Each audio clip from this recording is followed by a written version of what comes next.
Hola, soy Juan Antonio Cano, director financiero corporativo de Acesur. Hola, soy Alejandro Gandía, director comercial de CESTE para España y Portugal.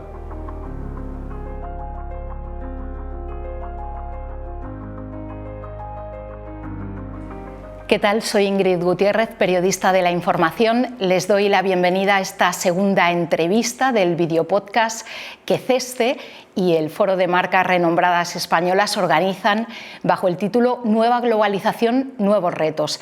En este caso vamos a abordar los retos financieros en un momento que no puede ser más oportuno, con los bancos centrales dando al máximo su política monetaria y el impacto que evidentemente esto está teniendo en las empresas. Sobre ello vamos a hablar ahora mismo.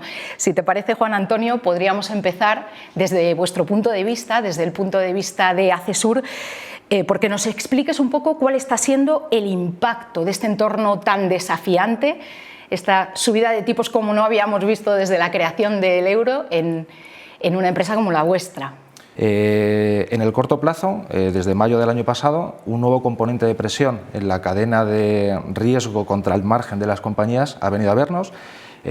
Tú has hecho referencia a él, la contención de la inflación por parte de las autoridades monetarias, tanto de la FED en Estados Unidos como la Unión Europea, ha venido a través de la subida de los tipos de interés para contener esa inflación que se había generado por motivo de la reactivación económica. Entonces esto es un elemento más que agrava quizá un poco la tensión dentro de las compañías, porque la gestión del circulante, que es la cantidad de dinero que a corto plazo movemos las compañías, tiene un coste muy alto.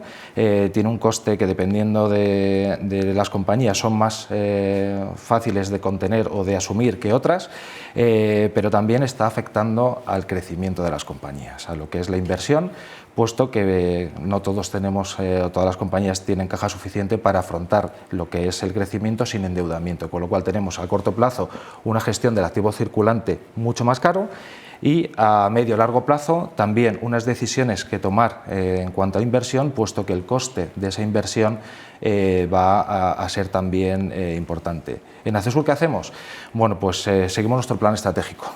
Nosotros también tenemos por historia y por razón de ser un contacto permanente con nuestros proveedores, que es el origen, con nuestros clientes y consumidores, y también vamos de la mano de expertos en aquello que no conocemos, como puede ser CESTE, que nos acompaña también en esa gestión del riesgo que potenciales clientes o potenciales proveedores pueden tener en este nuevo contexto. Ellos son los expertos, también nos acompaña en este camino un pool bancario muy depurado y que nos conoce perfectamente tanto tanto a lo que es nuestro negocio y el conocimiento del sector, en nuestro caso el sector del aceite, como en nuestras pretensiones a futuro de expansión, y que nos complementan en este camino. Quería aprovechar dos de las cosas que has comentado, porque entiendo que desde el punto de vista de CESTE, vosotros que tenéis una visión más de conjunto, más global, muchas de las cosas que comentaba os son bien conocidas y os las deben comentar directamente las empresas, es el tema de ser consciente de las capacidades y de la situación de la propia empresa. Alejandro, desde CESTE y un poco con esa visión que tenéis más global, ¿cómo percibís la situación de morosidad de las empresas cuando se están teniendo que enfrentar a retos como comentábamos, pues tanto de subida de costes de todo tipo, desde los insumos, a ahora estos costes financieros más elevados? Pues como bien apuntas, el escenario yo creo que apunta, ¿no?, hacia un cierto cambio de tendencia, ¿no? Yo creo que estamos en un punto de inflexión donde no se visualiza, ¿no?, y no se aprecia aún de una manera relevante, ¿no?, lo que sería pues el concepto de la morosidad comercial, ¿no?, incluso la morosidad pues a nivel bancaria, ¿no?, en créditos al consumo, créditos hipotecarios. Todo lo que leemos son indicadores, son ratios relativamente bajos, incluso CESTE, y me consta, ¿no?, que el resto de operadores del mercado venimos pues manejando una situación de morosidad comercial baja, pero sí que es verdad que hay toda una serie de factores que podrían incidir negativamente en ese comportamiento, ¿no? También hay que reconocer que, y yendo un poco al punto, ¿no?, que marcaba Juan Antonio al inicio de su comentario, en el inicio del COVID, yo creo que la reacción y la respuesta, ¿no?, que se dio desde un punto de vista, ¿no?, de los gobiernos, de la Unión Europea, sin duda que ha favorecido mucho a esa situación, ¿no?, de anestesia, ¿no?, de la morosidad comercial. Se han puesto en marcha pues cantidad de medidas, cantidad de líneas, sobre todo encaminadas, ¿no?, hacia el circulante, que yo creo que es algo muy importante que ha comentado Juan Antonio y que seguro que volvemos a repetir a lo largo del diálogo, porque hoy en día es la base, ¿no?, con la que las empresas tienen que gestionar, ¿no?, pues sus inversiones, sus estrategias y sus planes futuros. Y como decía, yo creo que la respuesta fue muy adecuada. Eso ha permitido que todas las empresas tuvieran en mayor o menor medida acceso a liquidez. Han habido situaciones ya particulares en determinados países, como en España, por ejemplo, donde ha habido una moratoria concursal importante y larga en el tiempo, que ha mitigado, ¿no?, la aparición de los concursos de acreedores, situación que ahora pues sí que vamos viendo cómo mes a mes están repuntando. Por tanto, es una incógnita, ¿eh? Si tuviéramos pues una bola de cristal, pues no estaríamos aquí seguramente hablando sobre los retos financieros y la incertidumbre, pero todo apunta a que el escenario puede ir un poco a peor, ¿no? Me imagino a muchas empresas sintiéndose muy identificadas con este escenario que estáis describiendo. Juan Antonio, al margen de estos riesgos, un poco más en lo macro, por los que hemos iniciado la entrevista, ¿qué otros riesgos financieros estáis encarando ahora mismo? Bueno, vamos a ver, yo lo que he notado es un incremento de la complejidad en todos los aspectos, pero la normativa principalmente nos está exigiendo a las organizaciones una gestión del dato quirúrgico. Estamos hablando de la nueva normativa, la ley de la cadena. Estamos hablando de un cambio en el IVA, un poco para ayudar en este contexto complicado, que se aprobó en diciembre, a finales de diciembre, para implantarlo en enero. Ahora estamos en puertas de una nueva ley de registro de los contratos agroalimentarios. Pero entre medias, bueno, pues estamos adheridos al Pacto de Naciones Unidas y hay una normativa ESG y de ODS que nos exige a las compañías internamente en este contexto económico adverso, yo diría, a tener una complejidad interna que hace que nos hayamos tenido que parar a repensar la estructura de nuestros procesos para atender esas demandas crecientes de datos sin los cuales a lo mejor no puedes acceder a una subvención. Por ejemplo, nos están pidiendo auditorías de días de pago y es un elemento que si no lo cumples no puedes tener acceso a subvenciones o al PERTE agroalimentario, con lo cual tenemos internamente que hacer realmente un ejercicio de, yo diría, una nueva puesta de nivel del dato, y nosotros en ese sentido nos hemos apoyado en la transformación digital, que inicialmente dentro de nuestro plan estratégico estaba pensada un poco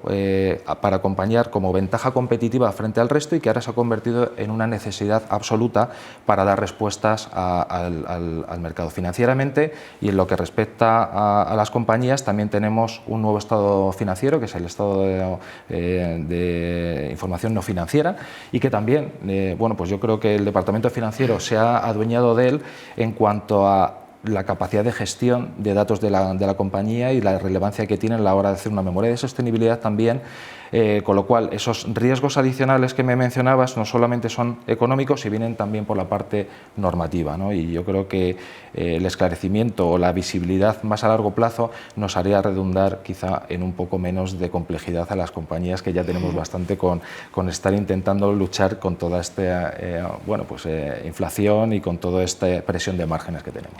Y con todo este periodo que estáis viendo, como dices, de cambios fiscales tan acelerado, cambios regulatorios, tema de sostenibilidad, Alejandro, entiendo que si ya se estaba produciendo una evolución del área financiera de las empresas, ahora está siendo a marchas forzadas, ¿no? Pues sí, y lo acabamos de escuchar, ¿no? Un director financiero hablando de cambios normativos, de sostenibilidad. Yo creo que no hay mejor ejemplo, ¿no?, del mundo que hoy en día pues le toca gestionar, ¿no?, en este caso pues a un director financiero. Empezaba Juan Antonio su intervención diciendo que daba un pasito atrás. Yo me voy 2 o 3 pasos atrás, ¿no? Me voy un poco a la crisis del 2008-2009, donde yo ahí sí que creo que establecería pues el cambio, ¿no?, realmente importante respecto del rol, ¿no?, de la función financiera en las empresas, ¿no?, especialmente pues, en las empresas de tamaño medio-grande, ¿no? Yo creo que bueno, pues hasta ese momento, sin restarle importancia, ¿no?, al rol del financiero, pero yo creo que tenía una función más de organización, de gestión de cuentas, de gestión de pagos, de proveer, ¿no?, la liquidez necesaria. Pero yo creo que a partir de ese momento, y lo vamos viendo, nosotros pues afortunadamente trabajamos con muchísimas empresas y somos testigos de primera mano de cómo han ido evolucionando los roles de nuestros interlocutores, los directores financieros, en estos pues, 15 años, ¿no? Y vamos viendo cómo cada vez tienen un papel mucho más estratégico, mucho más decisor y decisivo. Yo creo que hoy en día podemos afirmar que es la mano derecha del CEO de cualquier empresa de un tamaño medio grande, porque al final es la persona que va a acabar decidiendo situaciones, ¿no?, de inversión, de rentabilidad, de esquemas de financiación, ¿no?, que se salen un poco de lo que estamos habituados, ¿no?, operaciones corporativas.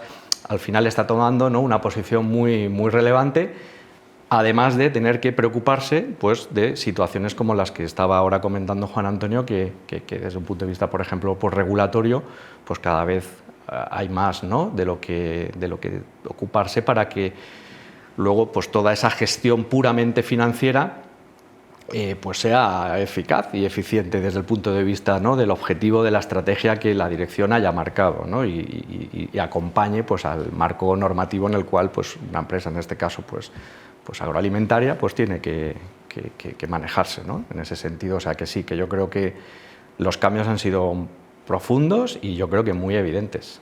Claro, y si todos estos riesgos y estos cambios han afectado a la parte financiera de las empresas, entiendo que en Accesur estáis viendo que son transversales, ¿no?, y que están afectando también al resto de departamentos. Sí, Ingrid, yo creo que me sumo un poco a la evolución que ha comentado Alejandro de la función financiera. No es exclusiva de la función financiera. Es cierto que la función financiera ha dado un paso hacia el negocio clave de ayuda a hacer entender al resto de la organización, en cada uno de los departamentos, qué parte de valor aportan ellos en todo el conjunto, ¿no? Y les ha ayudado a entender que estamos ante una revolución cultural dentro de las empresas, porque ya no es el CEO el que dirige los designios de la compañía, ya no solamente es el director financiero el que habla de la viabilidad o ese back office, ¿no?, de los datos. Ahora cada componente, cada departamento es primordial. Alejandro, quería preguntarte ahora por cómo puede contribuir y ayudar CESCE a mitigar todos estos riesgos y estos impactos financieros que estamos viendo en las empresas y de los que pues, hemos venido escuchando detalle desde el principio de nuestra conversación. A ver, yo antes del cómo me preguntaría el por qué, ¿no? Es decir, que a mí me gusta siempre preguntarle, ¿no?, a los directores financieros con los que tengo la ocasión de encontrarme: oye, tú normalmente no tienes dudas, ¿no?, en asegurar una gran parte de tu activo fijo, ¿no?, los edificios, las instalaciones, la maquinaria, las existencias, pero hay otra parte del activo, ¿no?, que son la cuenta de clientes, donde a veces, yo soy parte interesada, no le prestamos, ¿no?, suficiente atención, ¿no? Y yo creo que eso es algo que cuando lo formulas hay una pequeña reflexión, es decir, ostras, pues es verdad, ¿no? Esto es algo importante, porque al final la cuenta de clientes pues es el combustible que hace que aquello, ¿no?, que el motor ruede, ¿no? Es decir, es lo que va a generar los ingresos, lo que va a generar la caja. Con esos ingresos, con esa caja, podrás acometer, ¿no?, inversiones, podrás pagar a proveedores. Es decir, que al final hay ahí, yo creo que un componente muy importante que no todas las empresas, ¿no?, son capaces de identificar como que es algo verdaderamente crítico, ¿no?, en el devenir de su día a día, ¿no? Bueno, nosotros ahí lo que intentamos es decirles cómo pueden, ¿no?, intentar mitigar aquello o darle pues un efecto dinamizador. Es decir, el seguro de crédito es un dinamizador de las ventas de una empresa. Es decir, a veces pensamos exclusivamente en el concepto, ¿no?, de cobertura, ¿no? Y yo creo que hay muchos más elementos, ¿no? Es un dinamizador, como decía, de las ventas de la empresa, pero también es un facilitador de los aspectos financieros, ¿no?, que giran alrededor del crédito comercial. Pues en épocas como las que estamos ahora, ¿no?, entrando con estos tipos de interés, con con dificultades de acceso al crédito bancario, que es algo que yo creo que se está viendo y que irá a más, pues el seguro de crédito es un elemento que puede dar financiación a tus proveedores, ¿no? Es decir, que puedes por ahí obtener, ¿no?, situaciones de confortabilidad que no podrías encontrar en otros momentos, ¿no? Me gustaría, Alejandro, preguntarte dos cosas, un poco para terminar y como conclusión a esta charla, porque creo que el punto de vista que puede reflejar CESCE al respecto puede ser un buen colofón, ¿no?, de lo que estamos comentando. En primer lugar, claro, en un momento como este, la diversificación de fuentes de financiación es esencial para cualquier empresa del tamaño del que estemos hablando. Quería preguntarte un poco cómo contribuye CESCE a mejorar el circulante de las empresas, que era algo sobre lo que hablabas al principio, lanzabas una primera idea. ¿Cómo contribuís en este sentido? Sí, como comentaba al principio, ¿no?, el propio seguro ya es en sí mismo, ¿no?, un elemento que puede, bien gestionado, ser un facilitador, ¿no?, de las transacciones comerciales desde el punto de vista, ¿no?, de la capacidad de dar financiación a tus proveedores, pero también es verdad que nosotros hemos sabido adaptarnos, ¿no?, un poco a las tendencias que se vienen desarrollando, ¿no?, en estos últimos 10-15 años respecto de programas de financiación alternativa, ¿no? Es decir, que yo creo que eso es algo que también, ¿no?, retomando un poco pues ese punto, ¿no?, de la crisis del 2008-2009, yo creo que a partir de ahí pues ha habido toda una explosión, ¿no?, de fuentes de financiación alternativa, pues todo el fenómeno de las fintech. Yo creo que los propios bancos también han hecho una reflexión importante respecto de cómo gestionar, ¿no?, todo lo que es la parte de herramientas como el factoring, el confirming, y yo creo que es algo que cada vez está más, ¿no?, instaurado dentro de los programas de financiación o de la manera en que una empresa, pues en este caso del tamaño de Acesur, gestiona, ¿no?, con su pool bancario, ¿no? Nosotros ahí estamos también empezando a jugar un papel importante, ¿no? Nosotros desarrollamos hace 10 años pues un vehículo de financiación sin recurso, fondo de anticipo de facturas, y lo hicimos porque veíamos, ¿no?, que era algo que nuestros clientes podrían empezar a demandarnos, ¿no? Y nosotros ahí lo que queremos es otorgar pues soluciones y facilidades de financiación, una más dentro de las N soluciones que una empresa, ¿no?, pueda tener con su pool bancario, pero que, visto ahora, ¿no?, un poco los datos transcurrido 10 años, pues la verdad es que estamos muy orgullosos del trabajo, ¿no?, de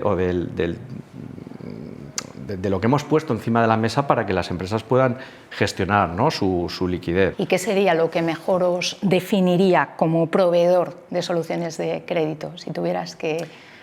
Bueno, a ver, nosotros, primero, somos una compañía muy experimentada, ¿no? Es decir, que llevamos más de 50 años en el mercado, ¿no? Para los que no nos conozcan, llevamos pues una trayectoria ya muy importante, ¿no? Somos además pues la ECA pública, ¿no?, la Export Credit Agency, operamos por cuenta del Estado pues determinados riesgos de internacionalización, de exportación, pero sobre todo yo creo que somos una compañía con un accionariado muy sólido, muy capitalizada, muy solvente, que nosotros ponemos en valor que nuestras tomas de decisión en términos de riesgos, ¿no?, son tomas muy locales, ¿no?, muy desde el conocimiento del mercado en el que operamos. Creo que somos una compañía confiable y que damos estabilidad, ¿no?, en lo que sería la gestión de los riesgos. Intentamos huir pues de los picos, ¿no?, que muchas veces pues son favorecidos pues por el ciclo, ¿no?, económico de morosidad en el que nos encontremos, y nosotros en ese sentido pues creo que el valor que realmente aportamos a nuestros clientes es la estabilidad y la confiabilidad, ¿no?, en las decisiones que tomamos. Pues Alejandro, Juan Antonio, os agradezco mucho que nos hayáis contado vuestra experiencia, que hayamos hablado de estos retos financieros y de cómo afectan al día a día de las empresas. A ustedes les emplazo para la siguiente entrevista del videopodcast Nueva Globalización, Nuevos Retos. En este caso va a versar sobre sostenibilidad. Gracias.